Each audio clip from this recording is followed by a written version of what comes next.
produced because it was not aware of the availability of that information. And this information relates to photographs, which photographs are allegedly those photographs of some of the accused before this court. The state has proffered reasons why it did not introduce this evidence earlier. And the most cogent reason is that there are photographs, thousands of photographs. We're not talking about 2 photographs, 6 photographs, thousands of photographs which were downloaded according to the state in this matter. Apparently they are about, it's how much? 7,000?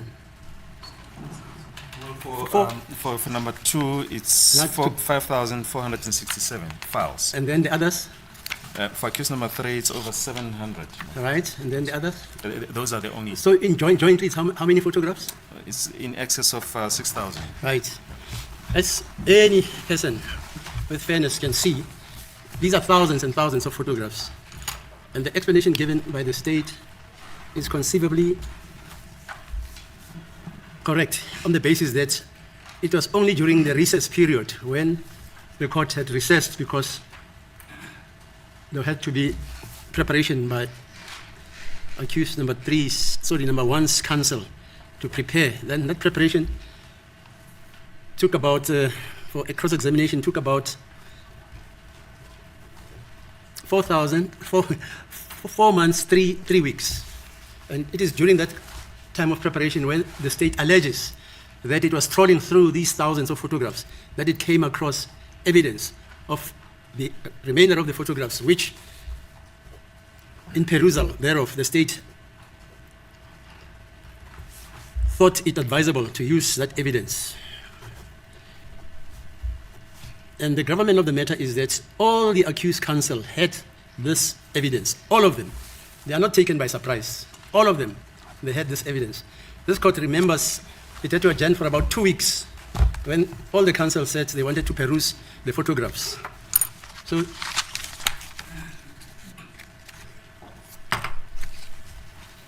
the state is arguing that this evidence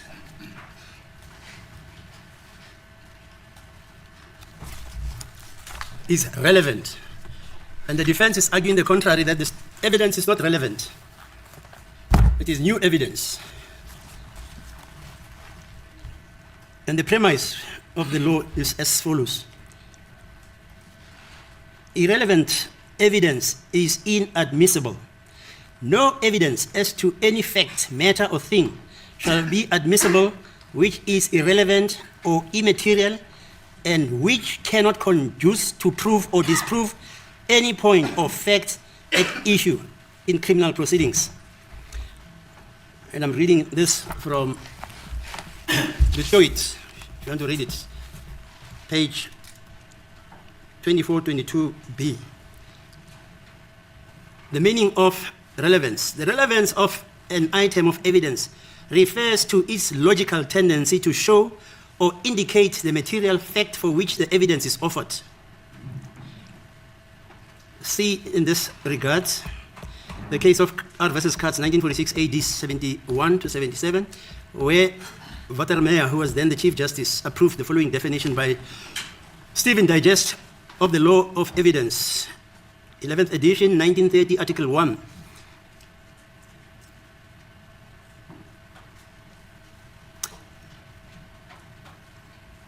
I repeat, the word relevant meant that any 2 facts to which it is applied are so related to each other that according to the common sense of events, either taken by itself or in connection with other facts, proves or renders probable the past, present, or future existence or non-existence of the other. Here we're talking about photographs. So we're not talking about hypothetical evidence. We're talking about material photographs. And as I listen to the argument of the defense of the accused is not affected in essence. In other words, the defense of the accused remains the same. They know nothing about the so-called alleged murder of the deceased. They were not there at any time. They know nothing about that. So the defense remains constant and consistent. So the prejudice, if any, is it has been tendered at a later stage, but the state has proffered compelling and compellable evidence that this evidence, although it can be categorized as new, it has relevance to this case, and it is related to all the evidence that has been led in this case, that of photographs. And we talked about the photographs being about 5,000 or 7,000. And there is no ambush, because according to Mr. Baloyi, on behalf of the state, 3 weeks or so, the same photographs which were discovered by Mr. Malone was tendered to all the defense counsels, and they were advised that the state intends leading that evidence. It's not as if this evidence is now taken out of a hat like a rabbit of a magician. According to Baloyi, it was tendered, there were discussions, there were postponement of the discussions, and when I listened to the two parties, they met, but somebody was saying, no, you're lying, the other one was saying, no, it's not true, etc., etc. But the fact of the matter is, no person was ambushed. There you have it, according to Judge Ratha. There was no ambush. There is no prejudice. The only thing that could be prejudicial is that they are tended up at such a late stage. But otherwise, the defense's defense remains the same, that they were not at the Kumalos. They don't know anything about the pew-pewing of SENZO MEYIWA and his unaliving. But the state, what the state is bringing is actually relevant. I told you so. I told you in my previous video that my lord wants to see these photos, and he calls them relevant. And even worse, all the accused counsels had this evidence. They had it, and then now this back and forth, if they had a meeting or not a meeting. But my lord doesn't care about that. I mean, I find it quite ironic that he says whether or not they had the meeting or not, we're neither here nor there. It's just like him saying, I am told I am a racist. We're neither here or there. It's not about you being told. It's about the perception or what people heard you say, therefore labeling it racism. But we are not there. We are not there. And then it was at this moment, literally when he said there was no ambush, that I was like, oh, okay, so he's ruling it in. Okay, let's start with the photos. But no, from here on, he drags it out, reads all the... And I guess he has to do it for his ruling, right, which has to be written in case this goes somewhere else, as he's famously known to say. But let's go ahead, continue listening on. Let me know your thoughts. What's your initial first reaction when the judge admitted the photos? Are you happy with it? Are you concerned? Are you upset? Let me know. Let's digress in the comment section down below. But let's continue listening on and see what else the judge discloses to us, members of the public jury. Okay.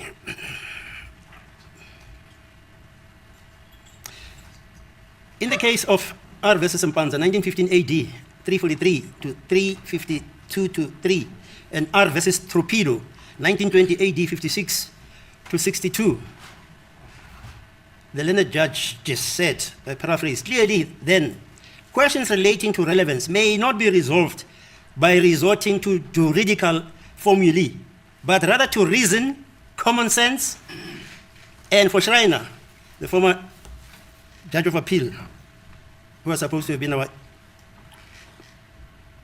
Chief Justice, but because of politics, he was never appointed, like a friend of mine, whose name I shall not mention. Clearly, the question relating to relevance may not be resolved by resorting to juridical formulae, but rather to reason and common sense, and as observed by Schreiner. It is based upon a blend of logic, experience, lying outside the law.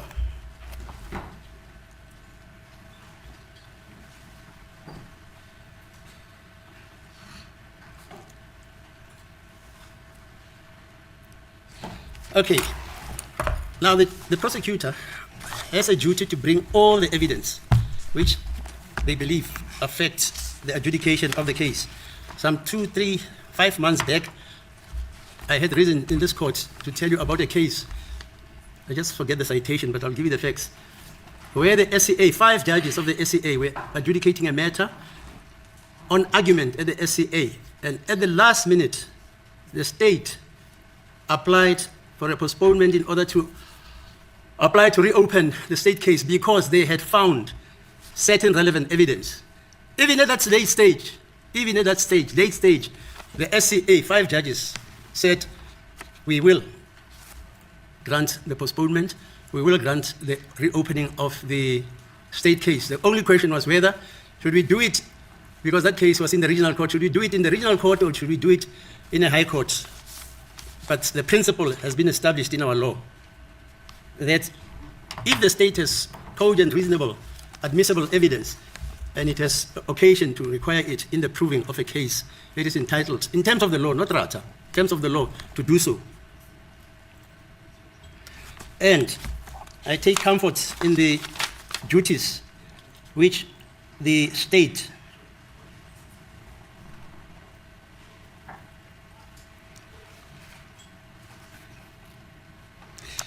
the prosecution rather, this national legislation in the National Prosecuting Authority. 3.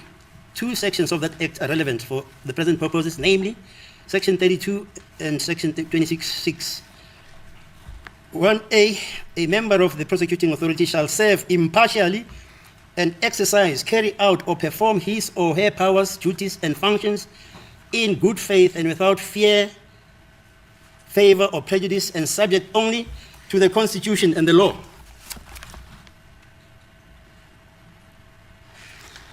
And there is further the authority of the Code of Conduct for members of the National Prosecuting Authority in terms of the Government Notice R 1257, in Government Notice 33907 of 29 December 2010, where the following is said. Independence. The prosecutorial discretion to institute and to stop criminal proceedings should be exercised independently in accordance with the prosecution policy and the policy directives, and be free from political, public, and judicial interference. Prosecutors should perform their duties without fear, favor, or prejudice, and in particular, they should carry out their functions impartially and not become personally as opposed to professionally involved in any matter. And 2B, they must avoid taking decisions or involving themselves in matters where a conflict of interest exists or might possibly exist. And they also must take into consideration the public interest as distinct from the media or partisan interests and concerns, however vociferous this may be presented.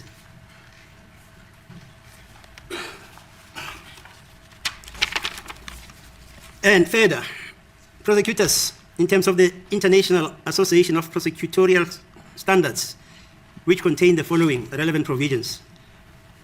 Impartiality. Prosecutors shall perform their duties without fear, favor, or prejudice. In particular, they shall carry out their functions impartially, remain unaffected by individual or sectional interests in public and media pressures, and shall have regard only to the public interest and act with objectivity.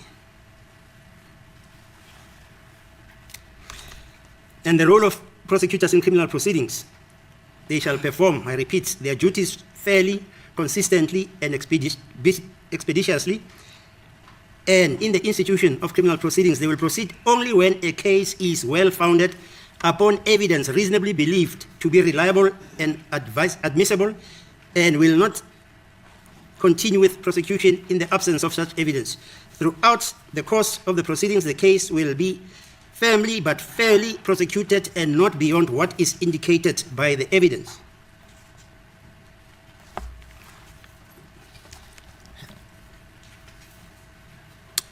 We further refer to the judgment in the Supreme Court of Canada by Boucher in the case of the Queen versus Boucher versus the Queen, 1955, SCR 16. It's a constitutional court case in Canada. The learned judge has this to say, Judge Rand. It cannot be overemphasized that the purpose of a criminal prosecution is not to obtain a conviction. It is to lay before a jury what the Crown considers to be credible evidence relevant for what is alleged to be a crime. Counsel have a duty to see that all available legal proof of the facts is presented. That's a duty on the state.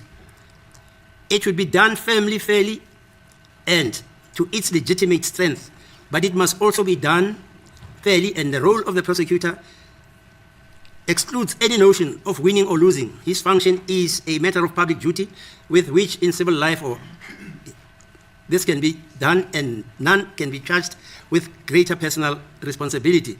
It is to be efficiently performed with an ingrained sense and dignity, the seriousness and the justness of the judicial prosecution. Now, this court is persuaded because the state is saying this evidence is relevant and it is connected to the case, and it doesn't materially change, according to the defense proffered by the accused. They pleaded not guilty, and they proffered, during the cross-examination of some of the witnesses, they proffered defenses which range from, we were not there, we know nothing about that, the state's evidence is not correct, etc., etc. Consequently, in the interest of justice, the court admits that the state is entitled to lead those two witnesses if it so desires, and the application is acceded to. Yeah. This is some very, very important information that you guys need to know, okay? And the judge read it to you. I'm going to repeat it in case you missed it the first time he read the Code of Conduct of Prosecutors. And basically, that answers the age-old question that everybody always comments, that the judge is biased. He's always on the side of the state. Well, you need to know that my Lord believes that, prosecutors are to serve impartially and exercise and carry out duties in good faith without fear, favor, or prejudice, and subject only to the Constitution and the law. How dare the defense base their arguments and say that the state is being prejudiced to the accused? Which accused? These accused have said they were not there inside Pagati the Kumalo. So why are you talking about prejudice? Baloy is an honest, upright man. He's a prosecutor and he's taken the oath of prosecutorial dundoni, okay? And therefore, his only goal in everything that the state does is subject to the Constitution and the law. That's what he abides by. So you guys better understand it now and believe it, that my Lord, this answers why my Lord smiles at the policemen when they're on the witness stand. My Lord smiles at the defense, speaks to them with decorum compared to the defense attorneys. I would love to have heard the defense attorneys ask, okay, so what you trying to say? What you trying to say about the defense, that we didn't take an oath? Where are you going with this? So that is my conclusion with regards to how my Lord reached his decision. Of course, he incorporated a Canadian Supreme Court ruling. Like, that's a first for me, but who am I? Who am I to comment? Let me know your thoughts down below in the comment section. This is definitely interesting. So, the photos are in.